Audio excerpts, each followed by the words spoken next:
किसान नेता रविकांत तुपकर ने उपमुख्यमंत्री अजित पवार के निधन को महाराष्ट्र के लिए अपूरणीय क्षति बताया। उन्होंने कहा कि अजित पवार किसानों के मुद्दों पर संवेदनशील थे और आंदोलनकारियों का हमेशा साथ देते रहे।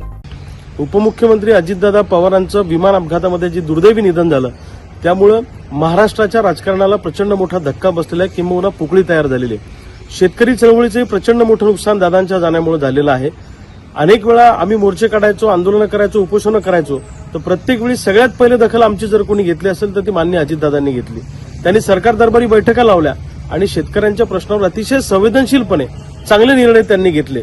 त्यांना आमच्यासारख्या चळवळीतल्या कार्यकर्त्यांचं कायम अप्रूप वाटायचं की साधनं नसताना, पैसा नसताना हे कशा पद्धतीने काम करतात, संघर्ष करतात। त्याच्यामुळे कायम त्यांचा जीव आमच्यावर राहायचा। विशेषतः व्यक्तिगत माझ्यावर त्यांचा विशेष जीव होता, माझ्यावर त्यांचं व्यक्तिशः प्रचंड प्रेम होतं। दादांच्या जाण्यामुळे फक्त राष्ट्रवादी काँग्रेस नाही तर महाराष्ट्राच्या सगळ्याच क्षेत्राचं नुकसान झालेलं आहे आणि विशेषतः आमच्यासारख्या शेतकरी चळवळीतल्या कार्यकर्त्यांचं तर सांगता येत नाही शब्दामध्ये, एवढ्या मोठ्या प्रमाणामध्ये नुकसान झालेलं आहे। दादांसारखा नेता होणे नाही, अतिशय सर्वगुण संपन्न, अतिशय स्पष्ट वक्ते आणि छोट्या मोठ्या प्रत्येक गोष्टीची दखल घेणं आणि शेतकऱ्यांच्या प्रश्नावर संवेदनशीलपणे काम करणं हे दादांनी त्यांच्या आयुष्यामध्ये केलं। दादांसारखा नेता महाराष्ट्राच्या राजकारणात पुन्हा होणे नाही, तमाम महाराष्ट्रातल्या शेतकऱ्यांच्या वतीनं दादांना भावपूर्ण श्रद्धांजली अर्पण करतो।